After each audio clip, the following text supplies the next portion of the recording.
Hi, good morning, good afternoon to everybody, and thank you so much for joining us on this session. My name is Jojo Hidakan, and I'm the Manager of Planning and Mobilization in IATA, based here in Geneva. And for today, I will be facilitating the webcast this morning.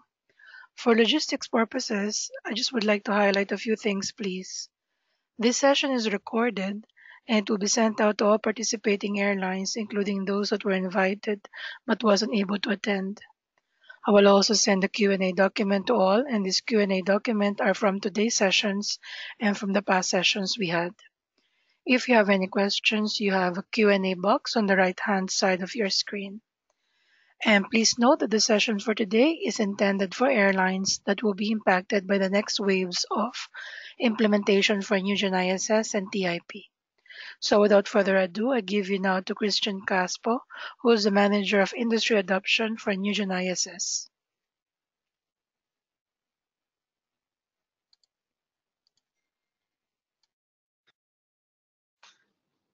Hello, everyone. This is Christian Caspo. Good morning, good afternoon to everyone. This will be the agenda for today, where I'm going to give you a brief overlook of NewGen ISS, and then we're going to explain the different areas of NewGen ISS, the accreditation model, risk management framework, global default insurance, and IATA EasyPay. Then we're going to have a look at transparency in payments and airline readiness. So what are the different areas you need to consider? So if you have any questions, please write them in the box, and Jojo will help to facilitate those. So let's get started. So when we speak about NewGen ISS, we're actually speaking about 4 different areas of streams. The first one is agency accreditation models, where we today have 1 model in the BSP, and we will now be offering 3 options. The enhanced risk management. Normally, when we speak about that, we are referring to the remittance holding capacity, but I will give you more details about that in the coming slides.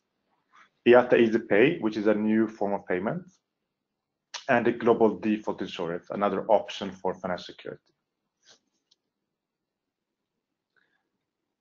So on accreditation models, so in the old resolution, there's only 1 accreditation model for all agencies. So it doesn't matter if you're a small agency or a very large agency. There's 1 process of accreditation. And once you become accredited, you get access to form of payment cash and form of payment credit card. Now with NewGen ISS, we're going to offer 3 different models where the agency chooses which model they want to be accredited under. If they make no decision, they become automatically standard. And for standard accreditation, agency will have access to cash and credit card, just as they have today, but it will also have access to IATA EasyPay, which is a new form of payment. And one more thing that's very important is that they will also have a remittance holding capacity that will be applied to their cash sales. So as of today, when an agency has access to cash, they actually have an unlimited access to cash. But with the remittance holding capacity, we're going to have a maximum amount of cash that they will have access to.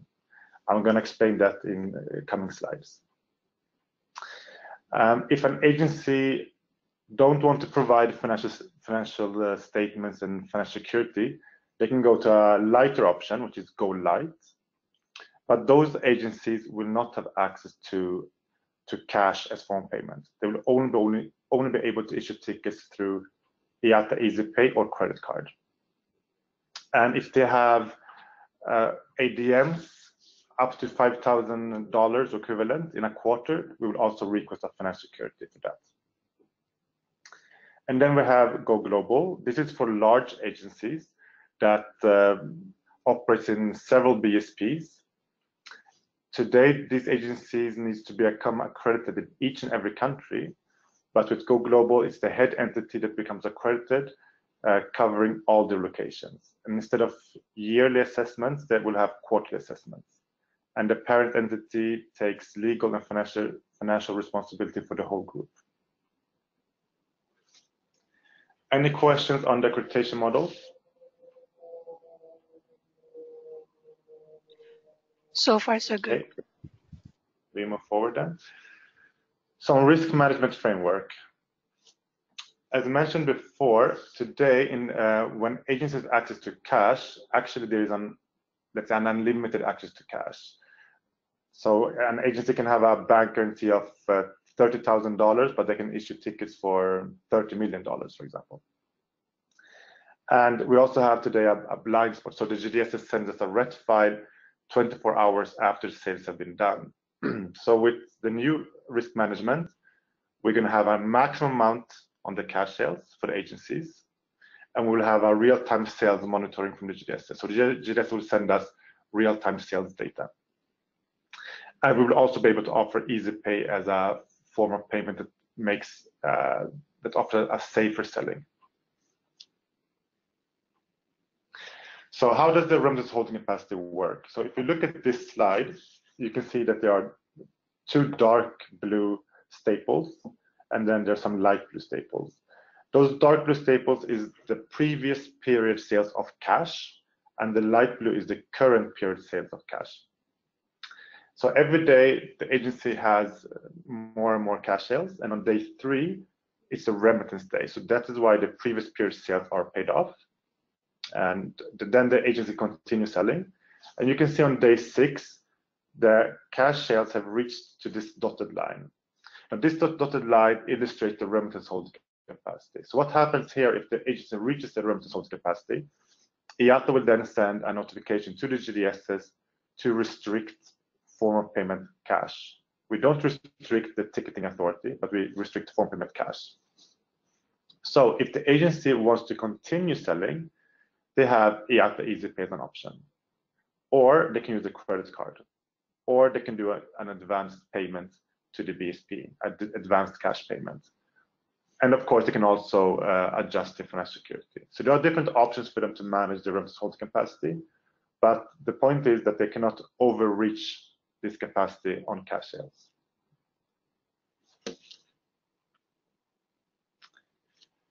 Another thing we're changing is also irregularities. So in the old resolution, we have something called irregularities. So for example, if an agency pays the yearly accreditation fee late, they get a regularity. If they pay late to the BSP, they get a regularity.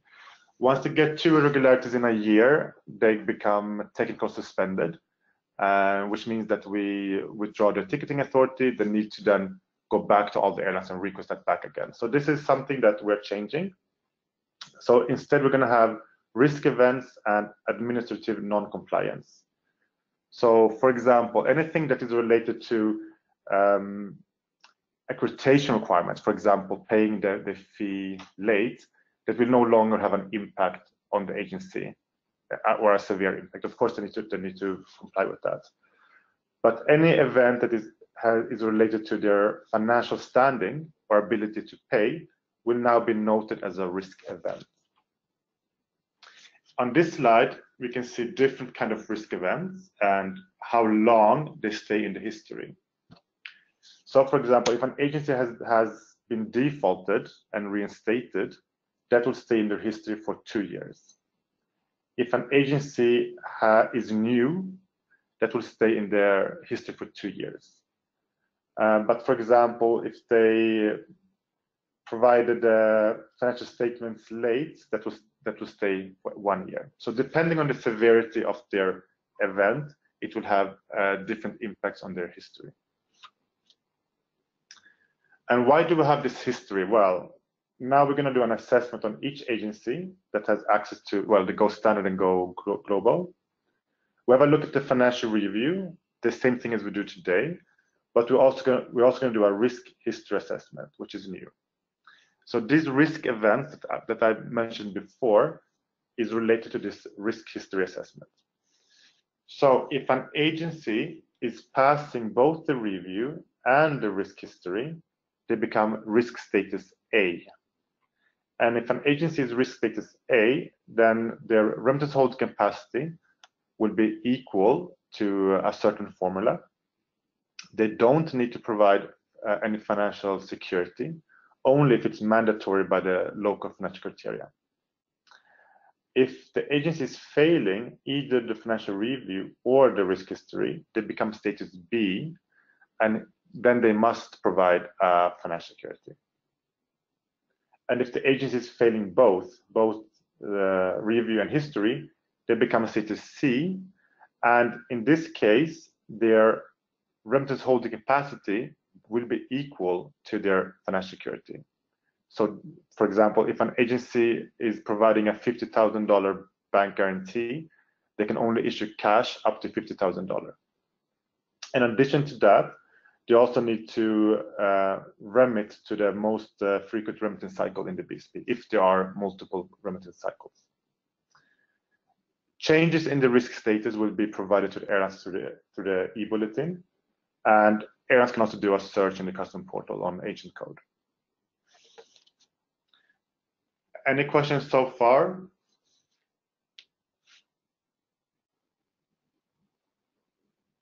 So far, so good. Okay. So how do we calculate the remittance hold capacity? Well, for A and B, it's this formula that we have here, which means that we take the number of days in the reporting period plus the number of days in the remittance period. Then we multiply that with the average daily cash sales for the 3 highest periods for the last 12 months. And then we double that, so plus 100%. Let's take a concrete example. So this agency has a weekly cash frequency. And in this example, the 3 highest reporting periods of the previous 12 months were 50,000, 50,000, and 75,000.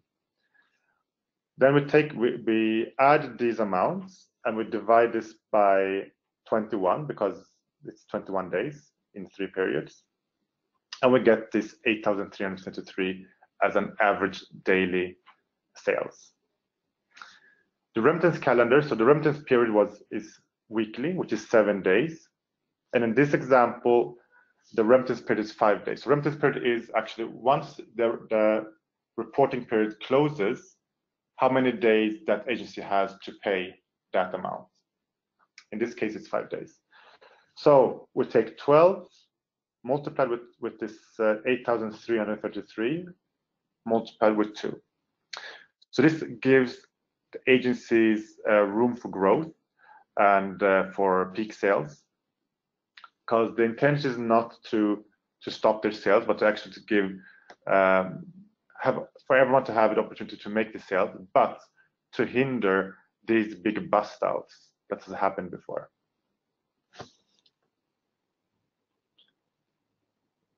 Any questions on the risk management?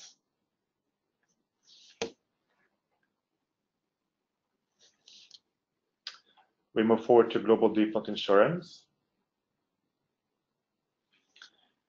So with the GDI, or global default insurance, this is just another option for the agencies. So it's voluntary for them. All the current options still remains for the agency. And the provider is Euler Hermes, and the brokers are Aon and March. So what are the benefits for the agencies? Well, again, it's voluntary. So this means that they can re-quote and they can compare that with the options in the markets. And then they will select which one is best for them. And there's no collateral required. So for many bank guarantees, agency needs to put the same amount in the bank. But in this case, there's no collateral.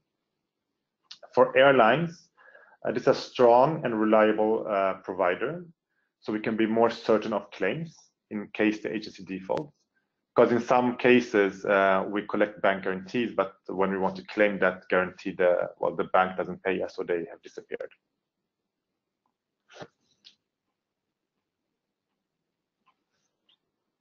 On IATA EasyPay. So IATA EasyPay is a voluntary pay-as-you-go online wallet, and this will be available globally. With pay-as-you-go, we mean that money must be available on the account at ticket issuance. It's a secure form of payment, and agency cannot do any chargebacks on these transactions. And also, we must have EasyPay available before we can implement the rest of NewGen. So before we can implement the remittance holding capacity, we must have EasyPay available. We were able to accelerate the cash flow, and it's cost effective. So EasyPay, as you can see here, is an available form of payment for all the 3 accreditation models. And it's specifically important for the Go Light agencies because they will not have access to cash. So they're going to be more dependent on EasyPay. And of course, for Go Standard and Go Global, they will rely on EasyPay to be able to manage their remittance holding capacity. So what are the benefits for agencies? Well, with EasyPay, we're going to give them access to these different accreditation options. So the Go Light, for example. Without EasyPay, we cannot offer Go Light. It can also help agencies to reduce the financial security amounts. It's voluntary. We were able to provide, well, in the beginning, they only have one funding alternative, which is bank transfer, but in the future, we might provide other options for them. And there's no cost for them to have an account. So it doesn't cost them to open an account or to maintain an account or to issue tickets on the account. It's free of charge. And for airlines, well, we will accelerate the cash flow. So in countries where you have local bank accounts in the BSP, it will take between 2 days to 4 days from ticket issuance until you receive the money on your bank account. Cost effective, so it's a fixed fee per transaction, 53 cents. So it's not percentage based. And this was a requirement from the airlines previously. It's secure, so the money is secured at ticket issuance and no chargebacks. It will be globally available, and again, it enables the safer environment in the BSP.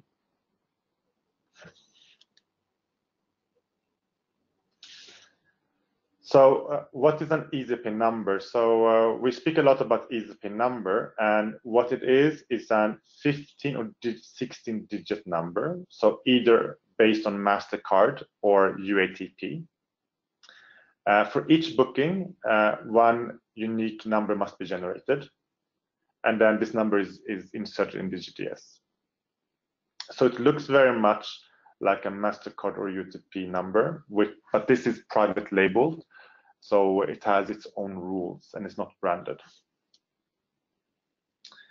So how does the ticketing process work? Well, the first step is that the agency needs to open the account, the EasyPay account online, and then make a bank transfer to put money on the account. Then the agency requests this IEP number that I showed you before. They go to the GDS and they insert a number. The GDS will then send an authorization message back to the EasyPay system. Just check that there's money on the account. If there is, the approval message goes back to the GDS and a ticket becomes issued. So on this side of the ticketing process, it looks very similar to a credit card process. But for an airline, this is a cash process because it is IATA that will settle the payment to the airline. So it doesn't go through the credit card acquirer, it goes through the BSP.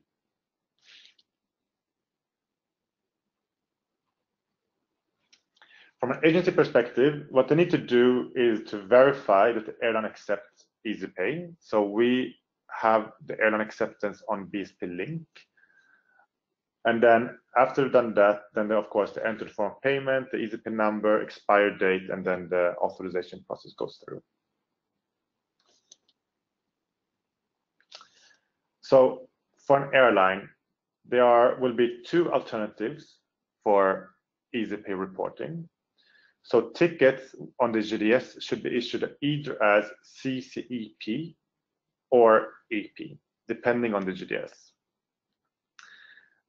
Once a ticket is issued, that information goes to IATA Data Processing Center, and then we provide the billing report and hotfiles to the airline.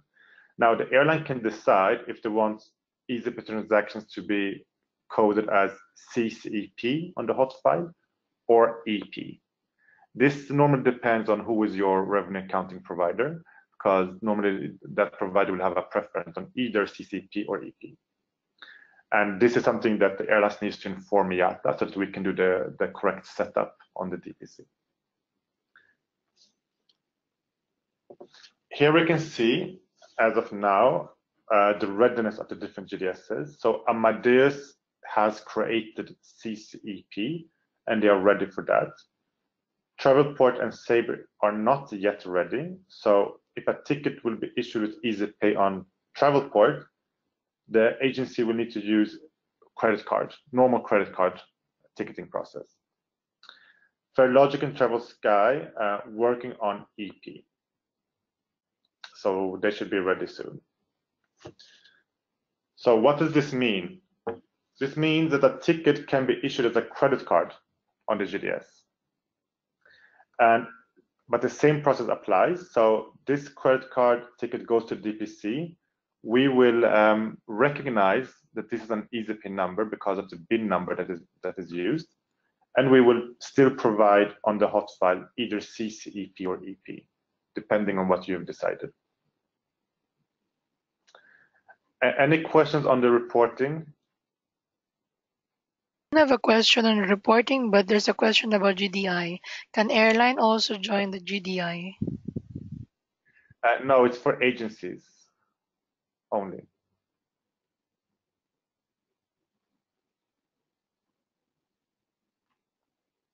Any other questions? So far, that's it. Okay. So as mentioned previously, EasyPay transactions are not credit card transactions for an airline.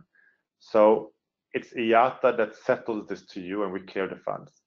This means that if an airline is using the CSI file for credit card processing, IATA will automatically remove EasyPay transactions from the CSI file. But if an airline is not using the CSI file, for example, if an airline is uploading the hot files for credit card processing, then the airline must ensure that these EasyPay transactions are not sent to your credit card acquirer.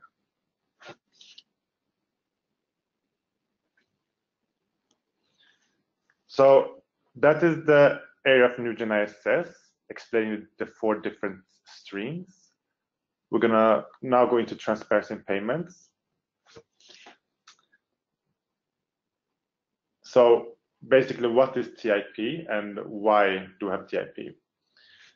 So we could see that there was an increased use of agency using their own cards and agency using their VANs, virtual account numbers. It was actually airlines coming to IATA requesting support in this because they'd seen that their credit card fees had been increasing rapidly and they weren't really aware of why this has been happening. And the thing is that when a ticket is issued on the GDS as a credit card, it's difficult for an airline to know if this is a customer credit card or if this is a regular corporate credit card or if it's an agency using its own corporate card. So it's basically a black box for airlines. And the resolution 890 was saying that agencies are not allowed to use their own cards. So the objective of TIP is to have an increased transparency and control. Now on this slide, I think it's very small, but what we can see here is that due to the airline's concerns, we did an analysis on 2016 data, where we had a look at MasterCard wholesales cards. So basically travel agencies' own cards. In 2016, we can find that it was $3.6 billion in these specific countries. And 1 year later, in 2017, it had increased with 33%, so 4.8 billion. So, and this is only these specific MasterCard products. We're not taking Visa or Amex or anything like that into consideration. Now, what can we see? We can see that some countries that were not impacted to 16 had a huge impact in 17. For example, we can see Japan went from 144 million to 461 million, so 3 times increase in 1 year. Russia, which had 0 transactions in 2016 had 125 million in 2017. So, and Brazil as well, from 0 to 20 million. So we can see here that year by year, these kind of transactions are increasing and new markets are being penetrated. So when we speak about credit card, of course, here we have the passenger and the agency and the airline. So customer payment of card is when the customer provides its credit card to the agency, but the agency is using the merchant agreement of the airline. So basically, it's the airline that is collecting the money directly from the passenger. And the travel agency is only facilitating the payment, but is not really collecting the money. If the agency is the merchant of record for the customer instead of the airline, then it's the agency that's collecting that money and should then remit as a BSP cash sale. So what we're saying now is that this should still apply, but of course the agency now can have options to use either EasyPay or another alternative transfer method agreed by the airline. And they should not use the alternative transfer method or their own card if the airline has not agreed. So the 4 principles of TIP is that the providers of these products should enlist them and enroll the product so that we know which products and what are the features of them. Then the airline should provide their consent individually on which of these products they want to accept and which they don't want to accept. Then at ticketing issuance, there should be 2 steps of validation. So an upfront validation at ticket issuance, and then a post-ticketing monitoring. So a monitoring after tickets have been issued. So for the upfront validation, we rely on the GDSs. So at the moment, this capability doesn't exist, but we do have the post-ticketing monitoring in place already. And if there are any disagreements, this will be managed between airline and agency directly.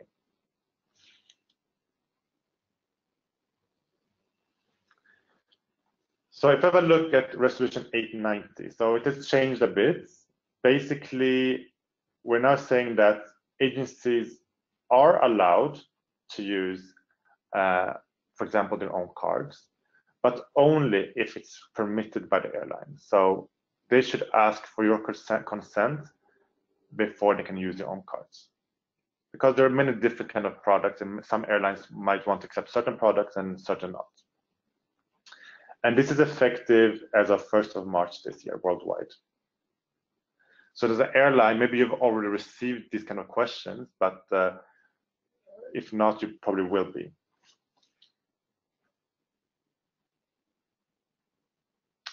So is your airline ready for TIP? So what you need to consider here is which forms of payment that you want to accept in each BSP. Do you want to promote certain forms of payment before others? Do you set it up centrally or market level? Or do you manage this as well, central or market level? So these are things that you need to consider regarding your payment policy.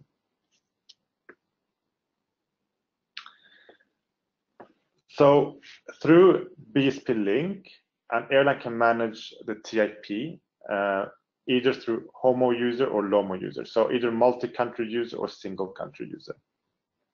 If you have a multi-country user, then you can access all the BSPs from one account.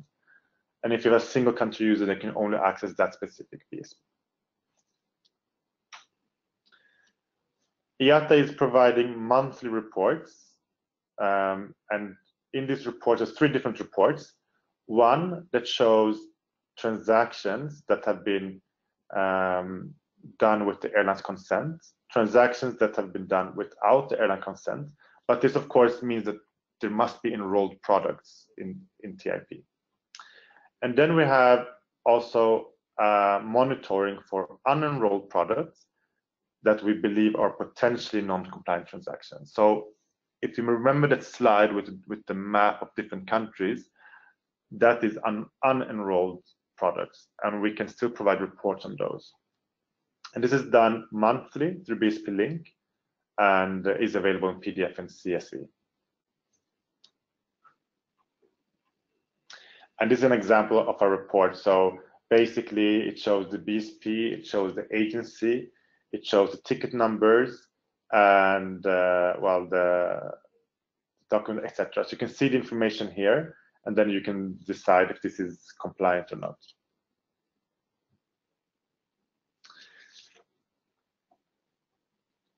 Any questions on TIP? Nothing so far. Nothing so far. Okay. We are reaching the final slides, actually, on airline readiness. So these are areas where, well, we recommend airlines to consider for becoming ready.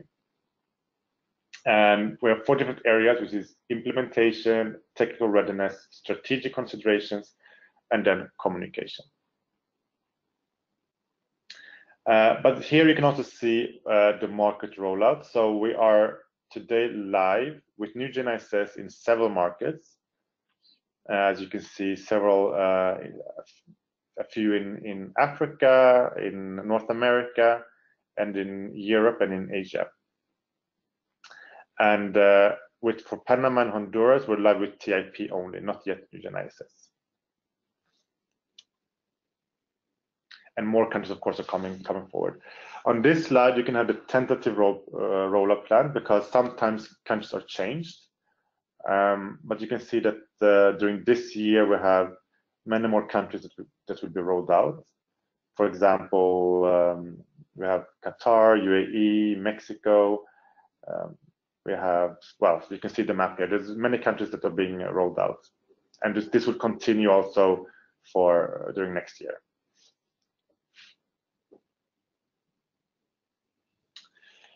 So for implementation, we think it's important that each airline have a designated champion within the headquarters, because, and the role of this person is to be the point of contact and to ensure that information is shared within the airline. And of course, this person should have the support from the management and be responsible to ensure that the impact departments and any local office is informed. Because what we've noticed is that sometimes we can be managing information with a person within an airline, but then the local offices are not aware of the changes, or different departments that are impacted are not aware.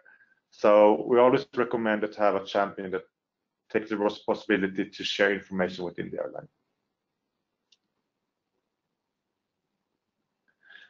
On technical readiness, well, it's important that your revenue accounting system and account receivables are ready to process EasyPay. As previously explained, you will have 2 reporting options on the hotfile, either CCP or EP. And it's your decision, and you need to inform IATA of what decision you are taking. Then it also depends on who is your PSS, so your e-ticketing server. And in some cases, the PSS validates the form of payment, and sometimes they don't. And for us, it's good to know if they do this or not. So if they don't validate form of payment, there really isn't any impact. If they do validate form of payment, IATA should be aware, and then we can have that discussion later of what are the next steps. And regarding those go live dates, as previously shown, it also depends on airline readiness. So we are planning go live dates, also depending on which airlines are ready. And so we really depend on your feedback on when you believe you are ready to accept EasyPay. That is why we're always asking for your expected readiness date.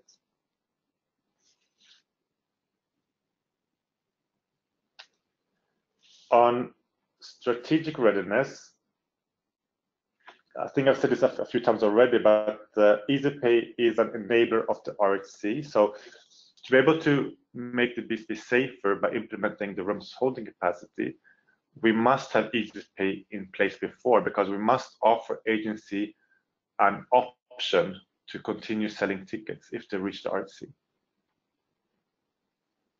And considering the current payment landscape with all the different payment products, etc., it's important that an airline is considering the different alternatives that are available and what they want to do with these different products. We will also have different, new accreditation models. So an airline should consider, how do they want to deal with that? Do they want to manage it as of today, or will they have different strategy depending on the model? Will they communicate specifically to certain agencies? So considering the accreditation models is also something an airline should do.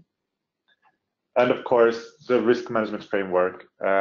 How does that impact an airline or your own risk management? As mentioned also, that EasyPay is voluntary for airlines, but that if an airline decides to opt out, they should consider specifically any kind of commercial impact.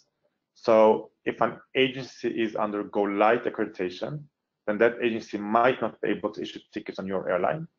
Or if an agency is reaching the RHC, actually many agents today, they're using EasyPay even before they reach the RHC, because they want to use EasyPay as a way to manage the remittance holding capacity. So they don't want to wait to reach the RHC before using EasyPay. And if an airline is not accepting EasyPay, then those agencies will not be able to issue tickets on your airline.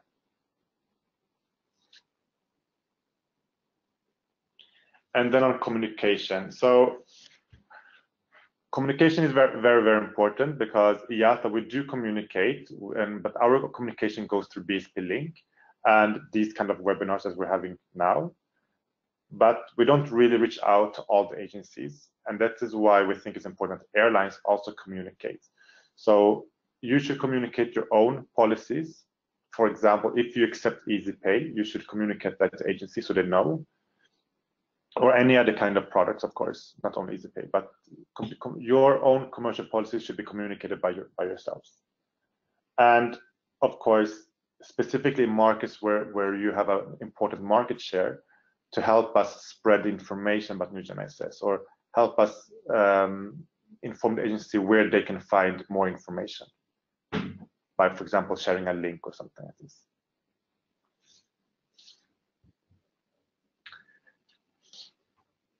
Any questions on airline readiness, things to consider, or any kind of questions? None so far. None so far? Okay. I think we have gone through all the slides. Maybe you want to run through these next steps, Jojo, a bit? Definitely. So thank you so much for staying with us on the call. And as Christian has mentioned, is that it is very important for IATA to be able to know what is your level of status for the readiness. That's why our local offices will be contacting you immediately after this webcast, providing you with all the supporting documents together with the recording of this webcast. The supporting documents, you can have a look at them, and to be able to support this presentation, you can always go back to the other materials that we'll be providing to you. But most importantly is that the local offices will also be providing you with a link to a survey. And the survey results that we'll be getting from you is really vital for us to be able to support your airline, because of the different interaction that we already have with some of the airlines that went live already for IATA EasyPay, and also with their providers. We already have a lot of information with the experiences that we have. That's why it will be better for us to support you if we know where do you stand in terms of the information that we will be requesting from you. So I have received some question regarding if the documentation will be provided. Definitely, and other supporting documents for NewGen ISS and for TIP. So please stay tuned with that, and your local offices will definitely be contacting you. And for any additional information, please feel free to reach out to them or to myself, and I will definitely make sure you will get the necessary support that you will need.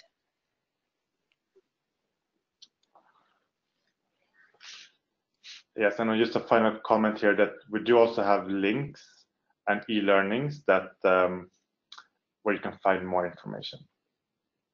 And also for TIP, we also have different introductional videos and readiness guides, etc. So you can find more information on these links. Any last question before we end the call?